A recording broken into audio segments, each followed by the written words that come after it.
Je m'appelle Samantha et j'ai 27 ans.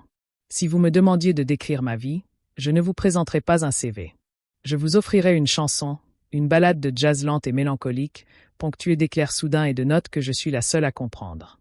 Je vis à Portland, dans l'Oregon, où il pleut presque tous les jours et où l'air embaume le café et le pain humide. Mon univers est restreint. Un appartement au-dessus d'une librairie, une guitare appuyée contre le mur et des partitions éparpillées sur la table de la cuisine. Ma famille me traite de rêveuse. C'est une insulte, en réalité. Ma sœur est avocate à Seattle. Mon frère est développeur informatique dans la Silicon Valley. Mes parents sont fiers d'eux. Et moi? J'écris des chansons que personne dans ma famille n'écoute, à l'exception de 2 personnes, mes grands-parents. Ce sont les seuls à avoir jamais cru en moi. J'ai grandi dans le quartier pluvieux de Portland, dans une modeste maison à 2 étages à la peinture bleue écaillée et au porche qui grinçait au moindre faux pas. Le jardin était un enchevêtrement de mûriers. Et les soirs d'été, je m'asseyais sous le vieux cèdre et j'écoutais la trompette de mon grand-père qui flottait à travers la fenêtre ouverte. Grand-père Thomas n'était pas célèbre. Il avait joué dans des bars de jazz enfumés à Chicago dans les années 70 avant de s'installer ici avec ma grand-mère Margaret, une infirmière retraitée qui sentait encore légèrement le savon à la lavande. Ils n'étaient pas des gens ostentatoires, mais ils avaient un charme discret. Les mains de grand-père étaient rugueuses à force de jouer de la trompette, et quand il jouait, l'air semblait plus chaud, même en hiver. J'avais 8 ans quand j'ai écrit ma première mélodie. Ce n'était pas grand-chose, juste quelques notes maladroites griffonnées au dos de ma feuille de maths. Mais grand-père la considérait comme un chef-d'œuvre. « Sam, me disait-il, la musique n'est pas juste quelque chose qu'on écoute. C'est quelque chose qu'on porte en soi. Si tu la gardes près de toi, elle te ramènera toujours. » Mes parents n'ont jamais compris ça. Papa dirigeait une entreprise de bois. Maman enseignait la chimie au lycée du coin. Pour eux, la réussite se mesurait en tableur et en diplôme, pas en chansons que personne n'avait demandées. Ma sœur aînée, Victoria, était capitaine de l'équipe de débat, excellente élève et promise à des études de droit avant même d'avoir le permis. Mon petit frère, Ethan, était un prodige en devenir. Il avait programmé sa première application à 12 ans et décroché un stage d'été dans la Silicon Valley avant même d'entrer à l'université. Et puis il y avait moi, la créative. L'idée d'une maison de disques était séduisante, mais elle était toujours suivie d'un soupir.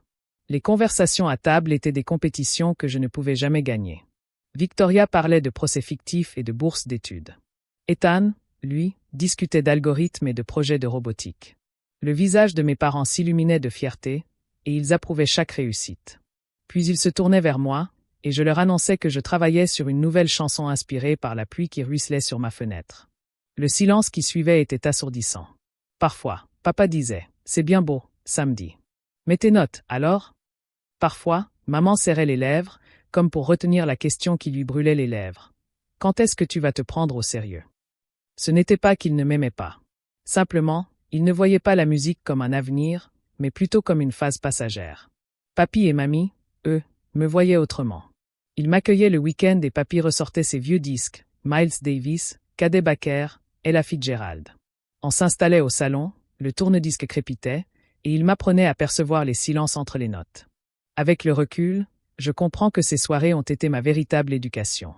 Non pas en gamme ou en théorie musicale, mais en liberté. La liberté de rêver dans une famille qui préférait la rigueur à l'improvisation.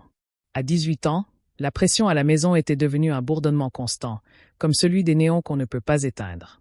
Des brochures d'université et de grandes écoles commencèrent à s'empiler sur le comptoir de la cuisine, des programmes d'ingénierie, des écoles de commerce, et même un paquet de la faculté de droit de l'Université de Washington, que Victoria m'avait envoyé au cas où. J'ai souri poliment, emporté les brochures dans ma chambre et les ai fourrées au fond d'un tiroir de mon bureau. Ce que je n'ai dit à personne, c'est que ma décision était déjà prise. L'idée de passer mes nuits à étudier dans des amphithéâtres à mémoriser des formules qui ne m'intéressaient pas me donnait l'impression d'enfermer mon cœur dans une boîte. La musique n'était pas seulement ce que j'aimais. C'était la seule chose qui avait un sens pour moi. J'écrivais des chansons tard dans la nuit. J'avais mal aux doigts, mes cahiers étaient remplis de couplets et de progressions d'accords. Certains matins, je me réveillais avec de nouvelles mélodies qui résonnaient encore dans ma tête, comme si elles m'attendaient dans mes rêves. Le moment tant attendu arriva un dimanche matin, au petit déjeuner. Maman avait préparé des crêpes. L'air embaumait le café et mes parents étaient d'une humeur exceptionnellement joyeuse. Victoria était de passage, venue de Seattle, et parlait d'une affaire que son cabinet venait de gagner. Ethan faisait défiler quelque chose sur son ordinateur portable, probablement du code. J'ai pris une grande inspiration et je l'ai dit. Je n'irai pas à l'université. Un silence s'est installé. Papa a posé sa tasse. Quoi? Je vais me concentrer sur ma musique. Je vais trouver un petit boulot pour payer le loyer, mais je ne postule à aucune université. Ma voix tremblait, mais je me suis forcé à les regarder dans les yeux. Maman a cligné des yeux 2 fois, comme pour être sûre d'avoir bien entendu. Samantha, sois sérieuse. Tu ne peux pas gagner ta vie en jouant des chansons dans ta chambre. Il te faut un diplôme. Je ne veux pas de diplôme. Je veux faire carrière dans la musique. Victoria s'est adossée à sa chaise et a croisé les bras. Sam, je te dis ça en tant que ta sœur. J'ai vu des gens se lancer dans l'art et se retrouver sans le sou, à vivre chez leurs parents à 30 ans. Tu es trop intelligente pour gâcher ton avenir. Ethan n'a rien dit. Il a continué à écrire, mais je sentais qu'il écoutait. La voix de papa s'est élevée. Si tu ne fais pas d'études supérieures, tu commets la plus grosse erreur de ta vie. Et si tu penses pouvoir vivre ici le temps de trouver ta voie, détrompe-toi. Ce n'est pas la belle vie. C'en était trop. Une limite à ne pas franchir. 2 semaines plus tard, je suis parti. J'ai fait mes valises, ma guitare, un sac de vêtements, les $380 que j'avais économisés grâce à des babysitting et un job d'été au marché. J'ai loué un petit studio au-dessus d'une librairie en centre-ville. Le plancher grinçait, le radiateur vibrait, et la seule vue donnait sur un mur de briques, mais c'était chez moi. La journée, je travaillais au comptoir d'un café. Le soir, j'écrivais jusqu'à avoir des crampes aux doigts. Pas d'applaudissements, pas de contrat, juste moi et mes chansons. Et pour la première fois, malgré toute l'incertitude, je me sentais libre. Les 2 premières années en solo ont été un brouillard d'épuisement et de nouilles instantanées. Mon appartement sentait constamment le café brûlé du café du dessous. Le loyer absorbait la quasi-totalité de mes revenus de serveur, le reste servant des cordes de guitare, du matériel d'enregistrement bon marché et, de temps à autre, quelques courses autres que des pâtes ou du beurre de cacahuète. Presque tous les soirs après mon service, je montais les escaliers étroits jusqu'à mon studio, j'enlevais mes chaussures et je m'asseyais en tailleur par terre avec ma guitare. Le lampadaire devant ma fenêtre vacillait comme un battement de cœur, et je jouais jusqu'à ce que ma voix me lâche. Parfois, j'enregistrais des maquettes sur mon vieux portable, mais la plupart de ces fichiers n'ont jamais vu le jour. Je me disais, la prochaine fois sera meilleure. Mes parents appelaient souvent, enfin, surtout ma mère. Les appels étaient toujours les mêmes. Sam, tu m'engues. Tu fais toujours de la musique? Oui, maman. Tu peux rentrer à la maison et prendre des cours. Non, maman. Les appels de papa étaient plus courts. Tu as trouvé un vrai travail. Même Ethan, qui donnait rarement son avis, m'a envoyé un texto une fois. Tu es assez intelligent pour faire autre chose, tu sais. Les seules voix qui ne cherchaient pas à me détourner de mon chemin étaient celles de mes grands-parents. Grand-père m'appelait du téléphone fixe, sa voix grésillante. Tu es sur la bonne voie, samedi. Les routes comme celle-ci ne sont jamais pavées. Grand-mère m'envoyait des colis, du café en grains, des biscuits à l'avoine, parfois $20 glissés entre les pages d'un livre de poche. Puis, par une froide nuit de janvier, tout a basculé. Je rentrais du travail, mon souffle visible dans l'air glacial, quand mon téléphone a vibré. C'était grand-mère. Sa voix tremblait. Sam, c'est ton grand-père. Il a fait une crise cardiaque. Il l'emmène à l'hôpital Sainte-Marie. Je n'ai même pas fermé la porte à clé. J'ai couru jusqu'à l'arrêt de bus, le cœur battant si fort que je n'entendais plus rien d'autre. Arrivée à l'hôpital, grand-mère était assise seule dans la salle d'attente. Elle lisait. Les mots du médecin furent brefs. Implacables. Il n'allait pas s'en sortir. Les funérailles étaient intimes, dans une église aux bancs grinçants et aux vitraux délicats. J'ai joué un simple hymne à la guitare, mais mes mains tremblaient tellement que j'ai failli laisser tomber mon Mediator. Ce soir-là, je suis rentré chez moi et j'ai pris mon carnet. J'ai commencé à écrire sans réfléchir, insufflant à la mélodie tous les souvenirs de grand-père, le son de sa trompette les soirs de pluie, l'odeur de son après-rasage, la chaleur de son rire. Je l'ai intitulé « Trompette sous la pluie ». J'ai posté un enregistrement brut en ligne, sans rien attendre. Une semaine plus tard, ma boîte mail était saturée. Des musiciens voulaient collaborer. Une chanteuse indie de Seattle a demandé à l'enregistrer. Et quand la chanson est sortie sur son album, un phénomène incroyable s'est produit. Les gens l'ont écouté, énormément de gens. Pour la première fois, des inconnus chantaient mes paroles. Trompette sous la pluie n'a pas seulement ouvert une porte, elle l'a fait exploser. La version de la chanteuse indie a commencé à apparaître sur des playlists dont j'ignorais même l'existence. Avant, je nettoyais les tables du café quand le téléphone d'un client sonnait et que ma chanson se mettait à jouer. La première fois, je suis resté figé, l'assiette dans les bras de fer. Un mois plus tard, Un petit label m'a contacté et m'a proposé d'écrire pour un de leurs nouveaux artistes. La rémunération était supérieure à ce que je gagnais en 2 mois au café. J'ai accepté et j'ai travaillé 3 nuits d'affilée pour finaliser le morceau. À sa sortie, il a discrètement cumulé des centaines de milliers d'écoutes. Le travail s'est enchaîné très vite. Des groupes d'Austin, des duos folk de Denver, des chanteurs pop de Los Angeles. Ma boîte mail était un véritable patchwork d'accents et de fuseaux horaires. Il ne voulait pas de Samantha Hay. Il voulait Rhin Miller, le pseudonyme que j'avais choisi en hommage silencieux à mon grand-père et à ma première chanson, Why the Secrecy. Au début, c'était la peur. Je ne voulais pas que ma famille soit au courant, qu'elle prenne ça à la légère ou qu'elle appelle ça de la chance. Plus tard, c'est devenu une protection. Moins ils en savaient, moins ils pouvaient la détruire. J'ai appris à négocier des contrats grâce à des tutoriels YouTube et des recherches Google nocturnes. Je me suis constitué un réseau de musiciens de studio, de producteurs, et même d'un avocat que je payais par courriel. J'ai cessé de mesurer ma valeur en pourboire et j'ai commencé à la compter en royalties. 3 ans plus tard, mon compte bancaire dépassait les 6 chiffres.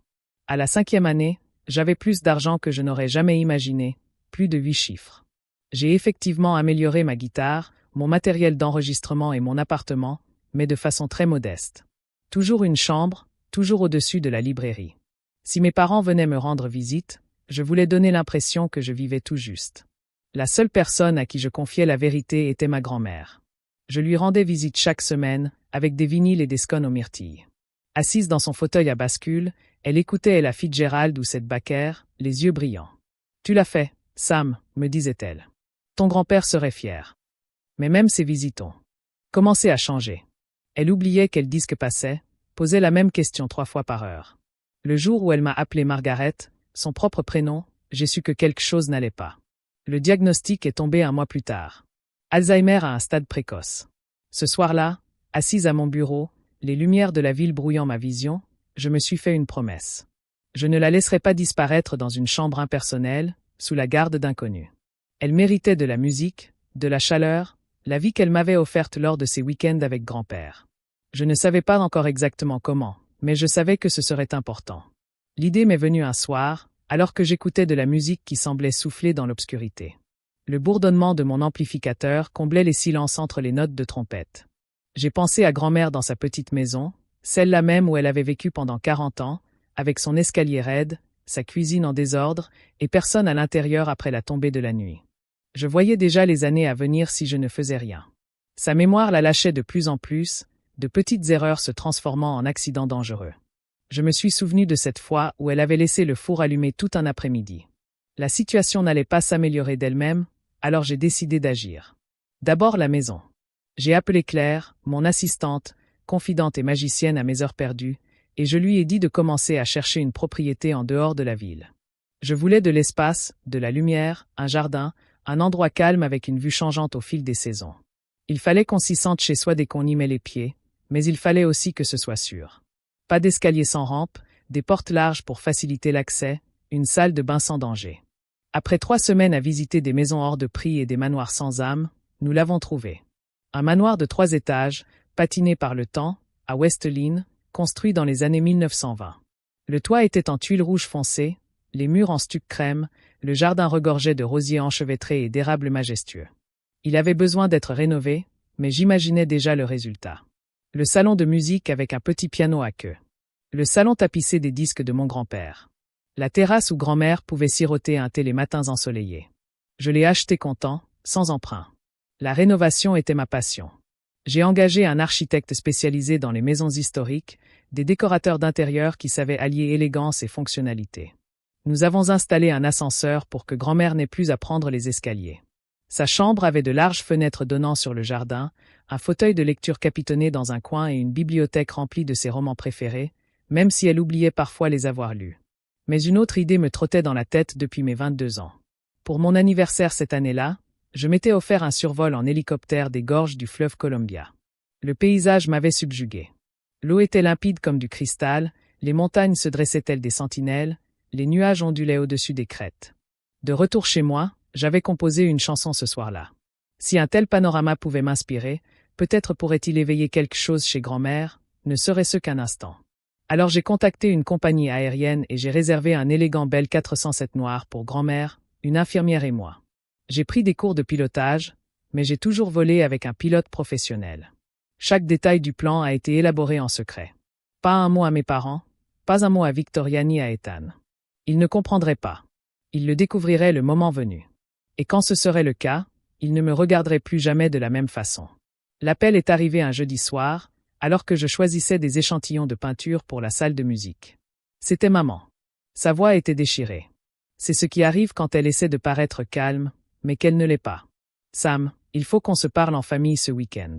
C'est à propos de ta grand-mère. J'ai eu un haut le cœur. Qu'est-ce qui se passe? On va en parler en personne.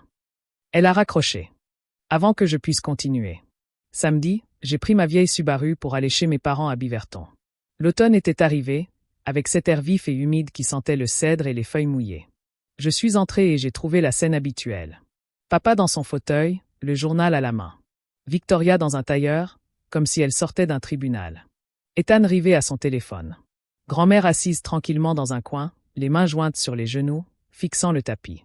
On a commencé à bavarder, ou plutôt, il parlait et j'écoutais. Puis maman s'est raclé la gorge. Il s'agit de grand-mère, ses souvenirs s'effacent de plus en plus vite. La semaine dernière, elle a laissé le four allumé toute la nuit. On ne peut plus prendre le risque qu'elle vive seule. J'ai hoché la tête lentement. Je suis d'accord. Elle ne devrait pas être seule, c'est pourquoi papa m'a interrompu. On a trouvé une maison de retraite à Hillsborough. Propre, moderne, abordable. On partagera les frais. Victoria a acquiescé sans hésiter. C'est la meilleure solution. Je n'ai pas le temps de faire l'aller-retour depuis Seattle. Ethan a haussé les épaules. Moi non plus. Je suis à San José. Ce n'est pas pratique pour moi de les aider. Ils ont continué à parler comme si grand-mère n'était pas là. Elle fixait le tapis, les jointures blanchies. J'ai pris une grande inspiration. Elle ne veut pas de maison de retraite. Elle veut vivre avec sa famille. Je peux m'occuper d'elle. Papa arrive brevemente, San Gioie. Toi, Sam, tu as déjà du mal à t'occuper de toi-même. Avec quoi paierais-tu ces soins? Un pourboire du café. Victoria sourit. C'est sérieux.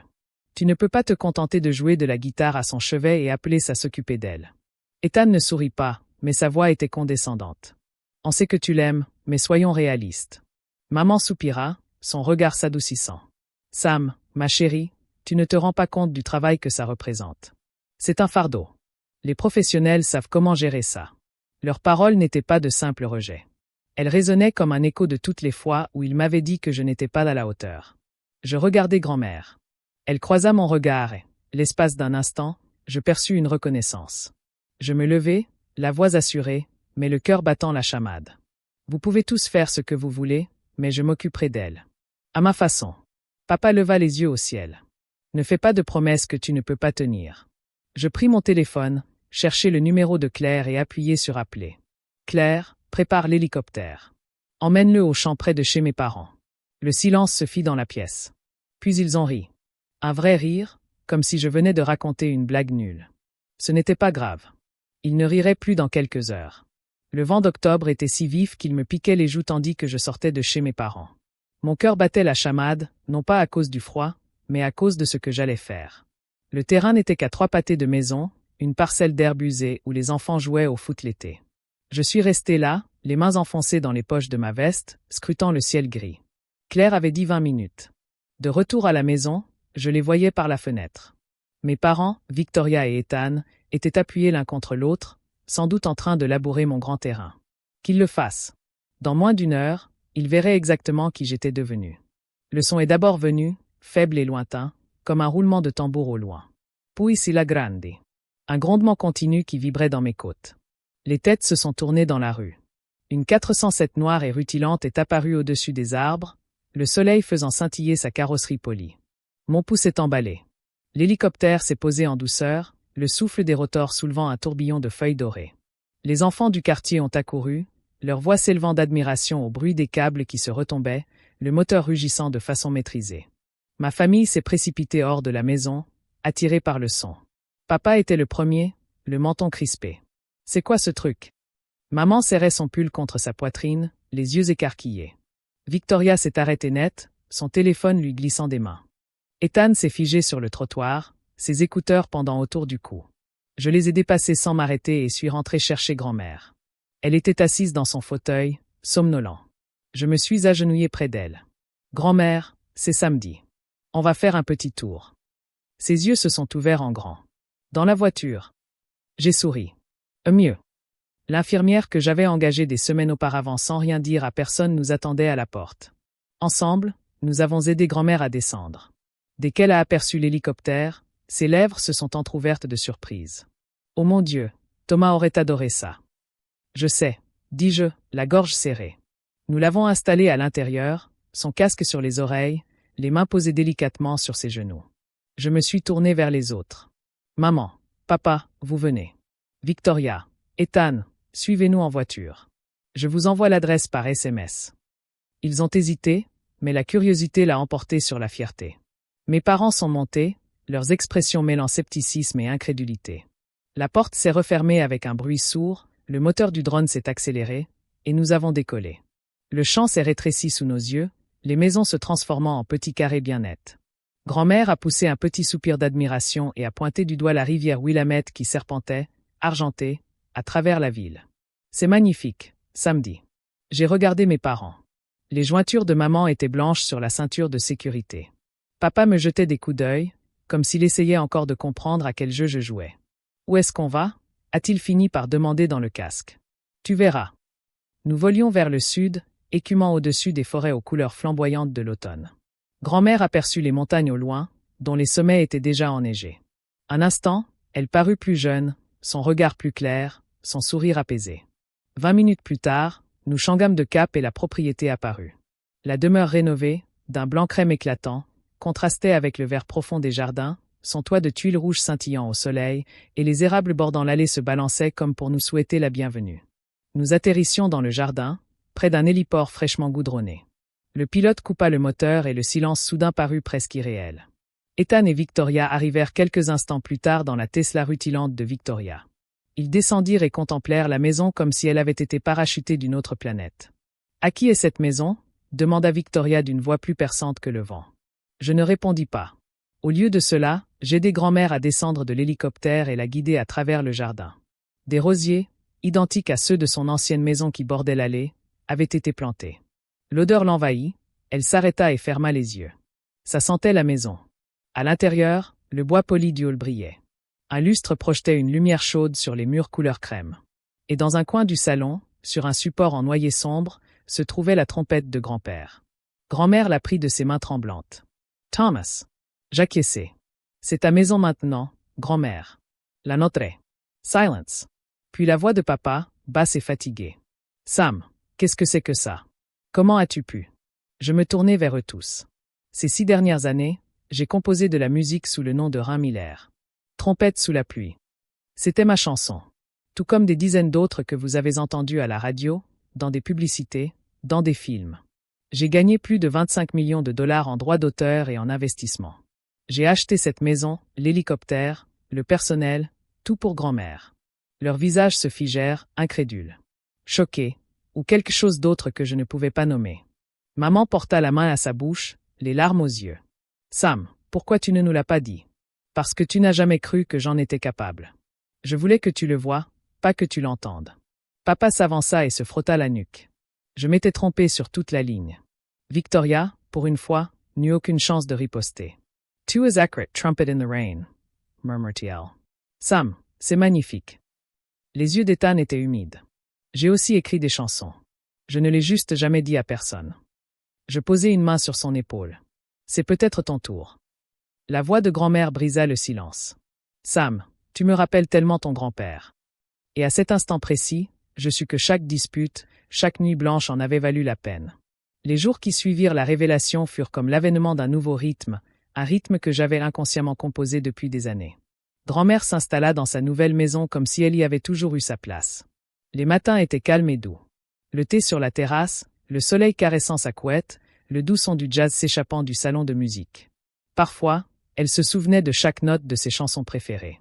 D'autres fois, elle oubliait où elle était, mais dès que je commençais à jouer de la trompette sous la pluie, ses yeux s'illuminaient et elle fredonnait doucement. Mes parents me rendaient visite plus souvent maintenant. Au début, ils venaient par culpabilité, apportant des fleurs et des pâtisseries en guise d'offrande d'apaisement. Mais avec le temps, ces visites cessèrent d'être une corvée et redevinrent comme des moments en famille. Papa s'asseyait au salon, feuilletant la vieille collection de vinyles de grand-père et me posant des questions sur ma façon de composer. Maman a commencé à m'aider en cuisine, coupant les légumes pendant que je travaillais mes mélodies au comptoir. Victoria, toujours avocate, toujours aussi méticuleuse, m'a le plus surprise. Elle a commencé à me demander conseil sur l'équilibre entre travail et vie personnelle, et a même avoué un jour avoir été jalouse que j'ai eu le courage de poursuivre mon rêve alors qu'elle ne l'avait pas fait. Ethan a apporté sa guitare lors de sa deuxième visite et m'a timidement joué quelques riffs originaux. Je ne lui ai rien dit, mais j'ai reconnu l'étincelle dans ses yeux. Les tours en hélicoptère sont devenus une tradition. Chaque dimanche, si le temps le permettait, nous emmenions grand-mère se promener le long de la rivière Wampt, à travers les forêts et les montagnes. Parfois, elle parlait, d'autres fois, elle se contentait de regarder par la fenêtre, un léger sourire aux lèvres. J'aime à penser qu'elle a enfoui ces moments plus profondément que dans ses souvenirs, dans un endroit inaccessible à la maladie. Un soir, après le départ de tous, je me suis assis avec grand-mère dans le salon de musique. Le soleil s'était couché et la lumière du lustre se répandait sur le parquet ciré. Elle a pris ma main. « Sam » a-t-elle murmuré. « Tu ne m'as pas seulement offert une maison. Tu m'as rendu la vie. » Ces mots m'ont accompagné longtemps après qu'elle se soit couchée. J'ai alors compris que la maison, l'hélicoptère, les millions de dollars, rien de tout cela n'était le véritable cadeau. Le véritable cadeau, c'était la conviction que j'avais gardée en moi depuis ces jours passés sous ce cèdre avec grand-père.